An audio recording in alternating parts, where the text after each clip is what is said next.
folks, we have to talk about this. I'm sorry for all the videos today, but we have to talk about this. And this is something every single person holding AMC stock should be aware of and should be already prepared by this point in time since this whole thing started. What am I talking about? I'm talking about what happened today with Bed Bath & Beyond, all right? And this is something that we should expect also to happen with AMC when we start going crazy, when we start trending higher and higher and higher until we get to the point where things go bananas, all right? Like we hit unimaginable highs, all right? Like the other guy said, if you see what I mean. If you know, you know. Now, what happened today with Bed Bath & Beyond is obviously we have shorts getting burned. Majorly because, obviously because of what, GameStop chairman Cohen is doing on the behind the scenes. You know, he bought some major calls, kind of signaling that he knows something we don't, in sense that he's betting that this stock price will hit $60, 60 to $80. So that's maybe what people are also, following his call. But it's also maybe because of what's going to happen here with AMC. But I just want to use one of the price action here to drive our attention and get us ready for what may be positive for certain of us in the ape community or people holding AMC, but definitely not that positive for others. All right. But if you are prepared ahead of time, it will be good for you. It wouldn't hurt you. Now, look. Today, the stock went from $15 to $28. That is an 80% gain in just a matter of what? Maybe 1.5 hours. Like 90 minutes, the stock went from 15 to 28. That's 90%. Now, that's 80%. 80% in AMC at current levels will mean it will have gone from $24 to almost 40 something, the high 40s. Now, it dropped immediately in just a matter of minutes from 28 to right here around 23. So it lost $5. That's 16% in just a matter of 10 minutes. So if you were holding 1,000 shares, all right, you would have lost what? $5,000 in just 30 minutes. All right. Now, if you were holding 2,000 shares, it's already doubling. If we're holding 4,000 shares, it's already quadrupling. So we're not talking about 5,000, we're talking about $20,000. All right. So if you sold at that time, if you didn't sold at this time, you would have lost. Or if you would have waited for this to continue to grow, maybe you would have thought, oh, it's not going back, it's over because it got halted at some point here, and then you sell here, but boom, look at what happened just literally another 15 minutes later. It went back up, all right?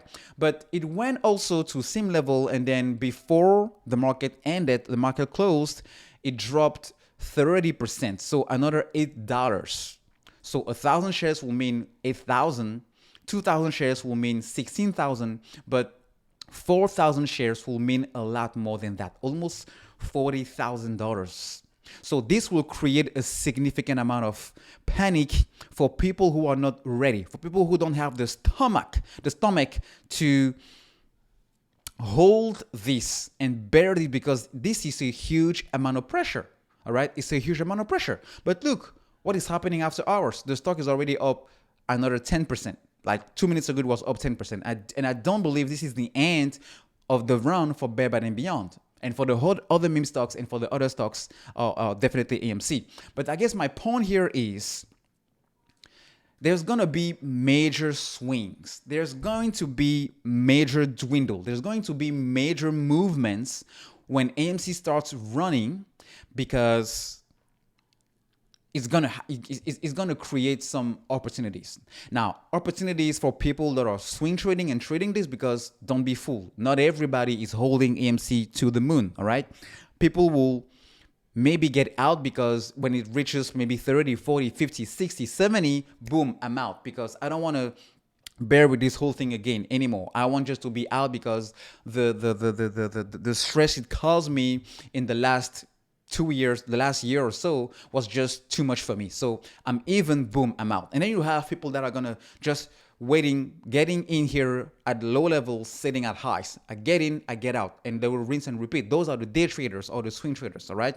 But as far as, I mean, regardless of your profile, whether you're swing trading, day trading, or holding it for the highest price, which is your highest price, whatever that means for you, you need to be prepared for these type of swings. When it comes to money, what a lot of people don't tend to understand and to grasp is if you let your emotion dictate whatever decision you make when it comes to money, I guarantee you, I've been there plenty of times. 99% of the times, the decision you're making based on that emotion, it's the wrong decision. Like literally, if I kind of share again this, you will see exactly what I'm talking about. If you panic sold here, you would have lost this whole $4 per share. All right?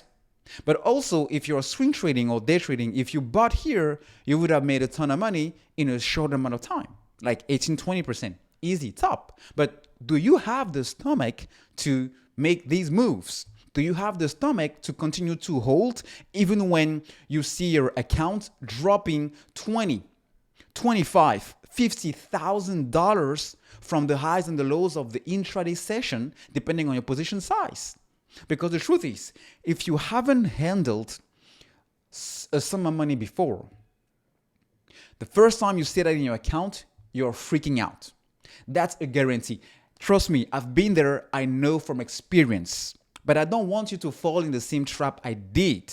So the bottom line here is you need to know exactly what is your end point. What is your target? What is your destination? What is your final destination?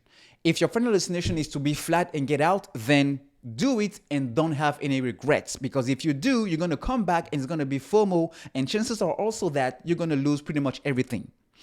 If your destination here is to sell at 500, 200, or maybe sell some portions at some levels and see how it goes from there, and maybe take some portions out, in terms of your exit strategy, then be comfortable with it, because whenever you let regrets kicking in, then you come back in and chances are FOMO will also let you hold the bags. But if your target is the moon, then wait for the moon.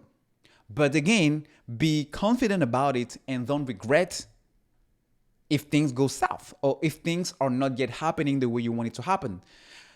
That's the bottom line. That's my point. And I think it's really important, because if we don't hold, this whole thing will not also be in the highest. But I mean, I can't be wrong.